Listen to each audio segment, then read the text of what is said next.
ಜೊಲ್ಲೆಜಿಯವರು ಹಾಗೂ ಜೊಲ್ಲೆ ವೈನಿ ನಿಖಿಲಣ್ಣ ಕತ್ತಿ ಮಹೇಶ್ ಕುಮಟಳ್ಳಿ ಸಾಹೇಬ್ ಮತ್ತು ಶ್ರೀಮಂತ್ ಪಾಟೀಲ್ ಹಾಗೂ ದುರ್ಯೋಧನ ಐಹೊಳೆ ಹಾಗೂ ಈ ಭಾಗದ ಎಲ್ಲ ಮಾಜಿ ಶಾಸಕರು ಎಲ್ಲರೂ ಕೂಡಿ ಮಹಾರಾಷ್ಟ್ರದ ಗೌರ್ಮೆಂಟ್ಗೆ ಮನವಿಯನ್ನು ಮಾಡಿದಾಗ ಇಲ್ಲಿಯ ಪರಿಸ್ಥಿತಿಯನ್ನು ಸರಿಯಾದ ರೀತಿಯಲ್ಲಿ ಮನವರಿಕೆ ಮಾಡಿದಾಗ ಅಲ್ಲಿಂದ ಮಹಾರಾಷ್ಟ್ರದ ಗೌರ್ಮೆಂಟ್ ಮಾನ್ಯ ಶಿಂದೆ ಸಾಹೇಬ್ ಮತ್ತು ದೇವೇಂದ್ರ ಫಡ್ನವೀಸ್ ಸಾಹೇಬ್ ಅವರು ನಮ್ಮ ಕರ್ನಾಟಕದ ಹಿತನ್ನು ತಿಳ್ಕೊಂಡು ಈಗ ನೀರು ಬಿಟ್ಟಿದ್ದಾರೆ. ಈ ನೀರು ಪೂರ್ಣ ಅಥಣಿಯನ್ನು ಕವರ್ ಮಾಡ್ತೀವಿ ಅಂತ ನಮಗೆ ವಿಶ್ವಾಸ ಇದೆ. ಈಗ ಮೊದಲನೇ ಟಪ್ಪೆಸ್ ನೀರು ಬಂದಿದೆ, ಇನ್ನೊಂದು ವಾರದ ಬಿಟ್ಟು ಮತ್ತೆ ಹೆಚ್ಚು ಬರ್ತಾವೆ. ಪೂರ್ಣ ಅಥಣಿ ಕವರ್ ಎಲ್ಲ ಆಗ್ತೈತಿ. ಇದ್ರೊಳಗೆ ಎಲ್ಲರೂ ಸಮೃದ್ಧಿ ಆಗ್ತಾರು ಮತ್ತು ಎಲ್ಲ ರೈತರಿಗೆ ನಗುಮುಖ ಬರ್ತೈತಿ. ಯಾಕಂದ್ರೆ ಪೂರ್ಣ ಮಳೆ ಬತ್ತಿತ್ತು.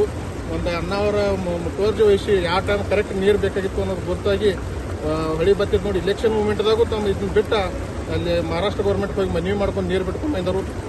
ಆ ಸಲುವಾಗಿ ಮಾಂಜ್ರಿ, ಯಡೂರ್, ಚಂದೂರ್, ಇಂಗ್ಳಿ ಪರವಾಗಿ ನಾವು ಎಲ್ಲ ರೈತರ ಎಲ್ಲ ನಮ್ಮ ಶಾಸಕರಿಗೆ ತುಂಬ ಹೃದಯದಿಂದ ಧನ್ಯವಾದಗಳನ್ನು ಹೇಳ್ತೇವೆ.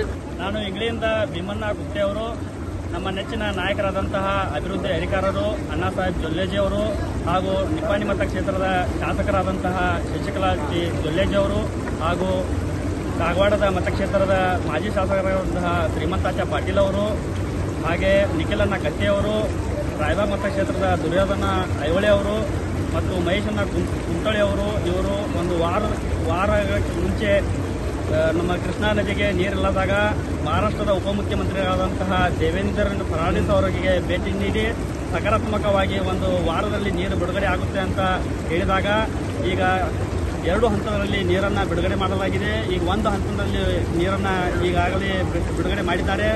ಇನ್ನು ಮತ್ತೊಂದು ಹಂತದಲ್ಲಿ ಮೇ 1ನೇ ವಾರದಲ್ಲಿ ಮತ್ತೊಂದು ಹಂತದಲ್ಲಿ ನೀರನ್ನು ಬಿಡುಗಡೆ ಮಾಡುತ್ತಾರೆ.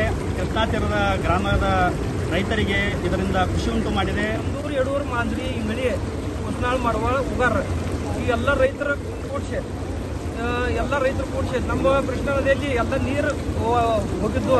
ಇದು ಎಲ್ಲ ರೈತರು ಕೂಡಿಸಿ ಅನ್ನಸಾಬ್ ಜೊಲ್ಲೆ ಅವರಿಗೆ ನಾವು ಮನವಿ ಮಾಡಿದಾಗ ಅನ್ನಸಾಬ್ ಜೊಲ್ಲೆ ಹೋಗಿ ಮನವಿ ಮಾಡಿದಾಗ ಅನ್ನಸಾಬ್ ಜೊಲ್ಲೆ, ಐಹೊಳೆ, ಶಶಿಕಲಾ ಜೊಲ್ಲೆ ಮತ್ತು ಶ್ರೀಮಂತ ಪಾಟೀಲ ಮತ್ತು ಪಿ ರಾಜು, ನಿಖಿಲ್ ಕತ್ತಿ ಇವರೆಲ್ಲ ಮುಖಂಡರು ಕೂಡಿಸಿ ಮಹಾರಾಷ್ಟ್ರ ಗೌರ್ಮೆಂಟ್ಗೆ ಹೋಗಿ ಅವರು ಮನವಿ ಮಾಡಿದಾಗ ಮರುದಿವ್ಸ ಅಂದ್ರೆ ನೀರು ಬಿಡ್ತಾನಂತ ಅಂದ್ರೆ ನೀರು ಬಿಡ್ಕೊಂಡು ಬಂದಾರ.